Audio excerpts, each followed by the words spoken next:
mandrakariva ny fahasoavan'i Jesoa. Amena. Misaotra anao izay Tompo fa tratro izao faran'ny herinandro izao ary misaotra indrindra tamin'izay rehetra nataonao tamin'ny fiainanay. Voninahitra ho anao. Amin'ny anaran'i Jesoa. Amena. Ry havana, ho faranako anio ity resaka momba ny martiora izay nijoro mahatoky amin'ny ataony rehetra, mahatoky amin'ny finoany an'i Jesoa Kristy hatramin'ny fahafatesana ity. Dia anio izany dia izao mamaky ahako ny izay voalaza ao amin'ny i Madagasikara sy ny fivavahana kristianina, ilay edisiona ambositany ry havana, ao amin'ny takila faha 320 ka hatramin'ny takila faha 232. Toy izao no nahazo an'ireo izay nijoro hatramin'ny farany ry havana mahatoky, nahatoky hatramin'ny fahafatesana. Nolefonina teny Ambohipotsy ny sasany, toa Andry Rasalama efa nampatsahivontsika omaly izany ny 14 aogositra taona 1730 sy Rafaralahandriamazoto ny 10 febroary taona 1730. Navarina teny Ampamarihana ny sasany, toa an'ireo 410 mianadahy tamin'ny taona 1730. Nisy koa ny tapahan-doha teo ireo 9 teny Ambohipotsy. Ny 9 Jolay taona 1730 dia nisy koa ny roa izay nitapahan-doha izy teny Entsena. Ary nisy ny nidorana velona teny Faravohitra ny 18 Martsa taona 1730 ny 4 mianadahy.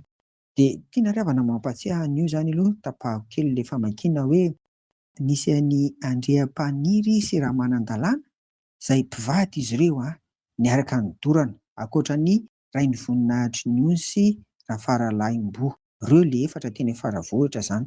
Ka Andriampaniry sy Ramanandalàna vadiny ilay vehivavy izany Ramanandalàna dia be voka be tamin'io, dia teraka teo amin'ny nandorana azy teo dia nipitika ny zanany, dia nalain'ireo ilay mpamono indray natsipy tao anaty afo, izany hoe telo mianaka izy izany no niara-maty tamin'io 20 Martsa taona 1730. Mampalahelo izany. Dia tao koa no Nitoambato teny Fiadanana ry Ratsimavanto sy ireo namany 10 ny 12 Jolay taona 1730. Notapahana ny lohany ka nahatona tamin'ny hazo lava. Nisy koa ny nampinominà tangena.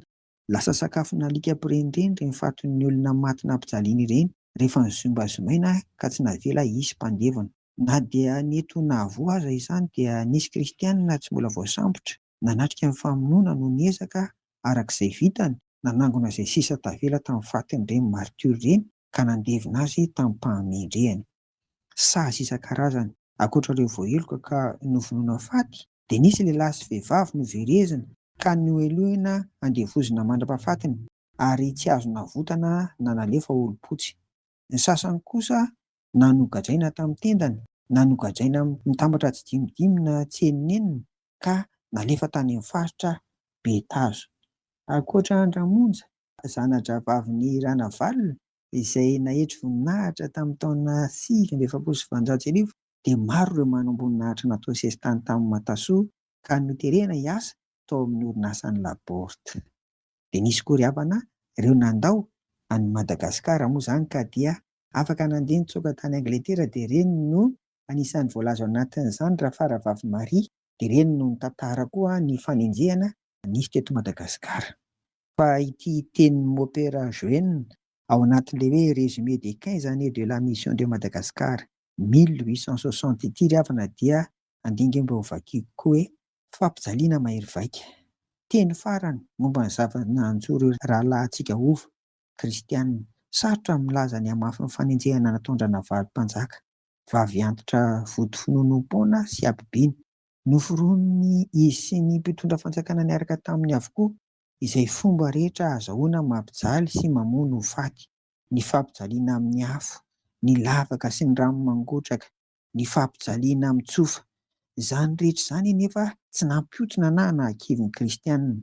Nofatorana mafy aloha ilay voaheloka, ampijaliana amin'ny rano mangotraka ka voadidididy mihitsy ny nofony noho ny hamafy ny fatorana.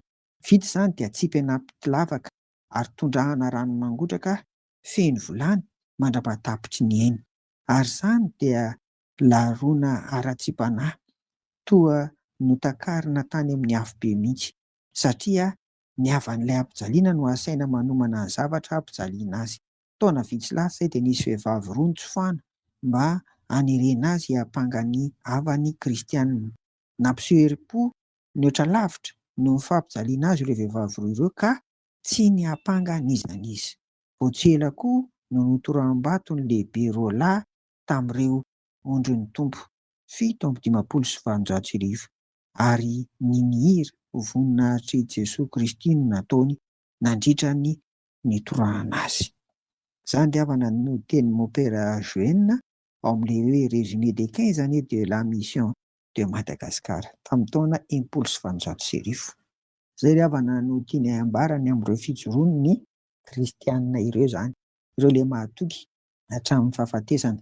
Dia hoy Jesosy ao amin'ny Matthieu 10:12-20 hoe ary ho halan'ny olona rehetra ianareo noho ny anarako, fa izay maharitra hatramin'ny farany no vonjena. Amen. Vavaka isika. Misaotra tompony amin'izany tantara rehetra izany. Voninahitra ho anao. Fa mba ho hainay ny hanara-dia an'ireo martirako hijoro tsy hivadika aminao. Amen. Ho aminareo ny fiadanan'i Jesosy. Amen.